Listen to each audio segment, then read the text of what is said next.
Good evening, everyone. It's Nick here, and this evening we're going to be, well, when I say we, I mean me.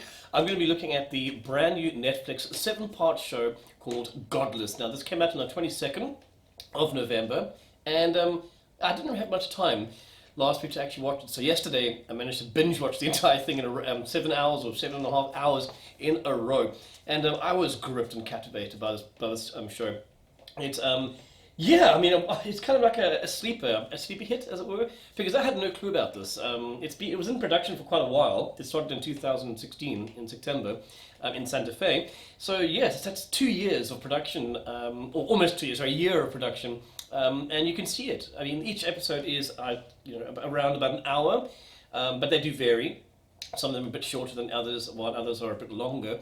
And yeah, hell, I mean, this is really awesome. It's not like Westworld, where, okay, if you haven't seen Westworld, run! It's not like Westworld because Westworld is a science fiction, so you have things set in the current day, and of course 3 other timelines, or maybe not timelines, maybe they are memories of Dolores. But in Westworld, it wasn't just cowboy stuff. This is 100% bona fide cowboy show. It also has some Indians, but it's not really about Indians. They do see some history with some of the characters and how they treat or were treated by the Indians. So yeah, I wasn't expecting that. I'm not a massive cowboy fan. I used to be, but I suppose I just watched too many cowboy movies, maybe in a short period of time, and I kind of just got bored of the whole thing.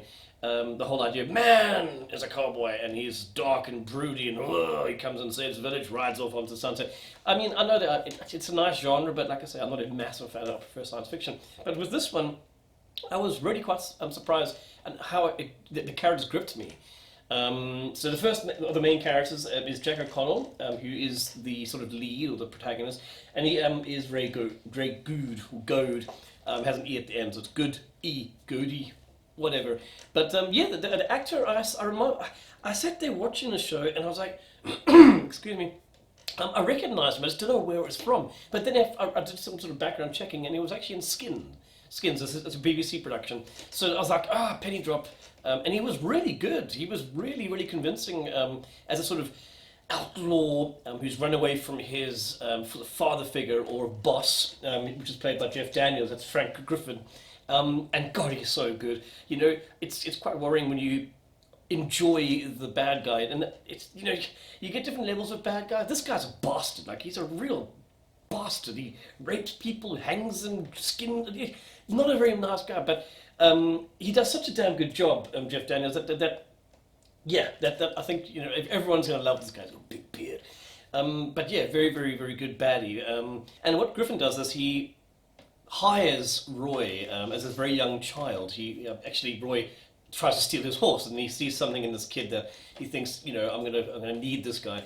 And yeah, so this sort of father-son relationship, then is fleshed out. So yes, those are the two main guys that you'll be following. As I say, Griffin rides with a posse of about 30 people, and they are quite formidable. They do some really hectic things in the show. I think it's episode 2 or 3 where we hear a little bit about the background. And as I said, the writing is solid over here. It's actually it was all written and directed by Scott Frank, along with Steven Soderbergh.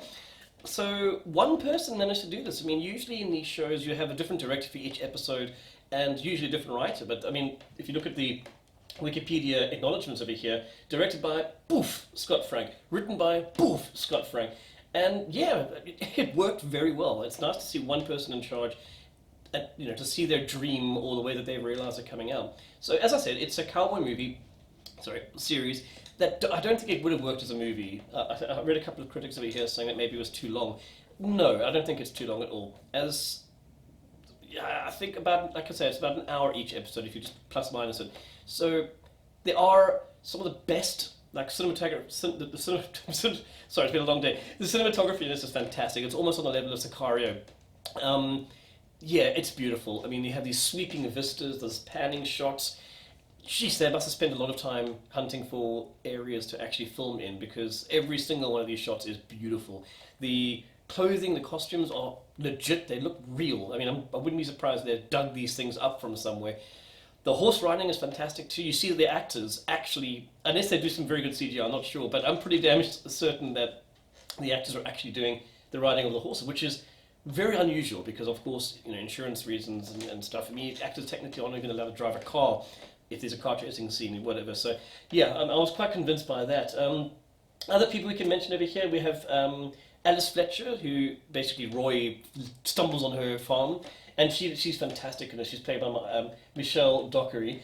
We've got the cast is really big. Like I say, we had 30 people in the past year. You have an entire town of people, from the tailors to the grave guys to churches. One of the things that was quite unique about this cowboy movie is that an entire town is full of women. It's kind of like Stepford Wives to a certain degree, because there was an accident on the mine and basically killed almost all the husbands, and that's quite unusual for a cowboy thing like this, to have an entire city, women building a church, women doing this, women doing otherwise menial jobs that men would usually be responsible for. So it was quite a new dynamic that I haven't seen before, outside of cowboy maybe, but not in a cowboy cowboy movie genre. So that was quite cool. I really did enjoy it. Some very, very powerful performances over here, like Merritt Weaver as Mary Agnes. She's this big sort of deputy kind of sheriff thing, and she's fantastic. She really is quite good. She reminds anyway. She's very, very good in this. And there's everyone. We got Kim Coates, Sam Waterston, Thomas Brody Sangster. There's the acting here is solid. It really is pretty good. So not on the level of Westworld, I would say, which is weird. But at Westworld you'd have some of these stalwarts like Sir Anthony Hopkins, for goodness sake. But it was all solid, all very convincing in this too. It's rough, as I said. And it's actually doing very well at the moment. It's sitting on 89% on Rotten Tomato. That's 89%. That's damn good for a show that's been out for a couple of days now, 5 days, and getting rave reviews from majority of people who've watched it. So I would definitely recommend it. Absolutely, it's a long investment, but it doesn't feel like it. The negatives on this side, just saying, it doesn't feel like it. There are certain sections of the the series, for fuck's sake, of the series that do kind of feel that they've been stretched out. Certain elements also thrown in that I think are unnecessary. I don't want to say for fear of spoilers and stuff, but certain things, maybe I'll come back and do another one, but certain things are sort of feel shoehorned in here to try and be different. And I think you'll probably pick that up, SJW, you certainly will. But overall, it's absolutely fantastic. It's really, really cool to have a great cowboy thing. And like I say, it came out of nowhere. I don't think I saw that trailer. No, I lied. I saw the trailer about 2 or 3 weeks ago. And I thought, okay, whatever.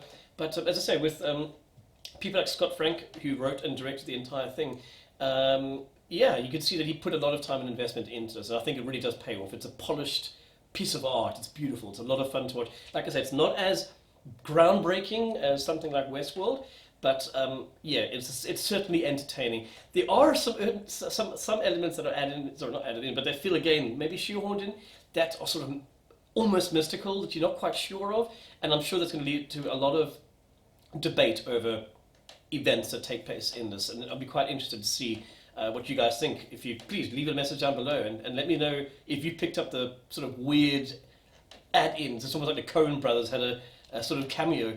But great movie. I would give this easily 80%. So Rotten Tomatoes is about 89. As I say, about 80%. I would give this 8 out of 10. Sorry, because like I say, there's certain elements that were just felt pushed in there. But like I say, brilliant movie.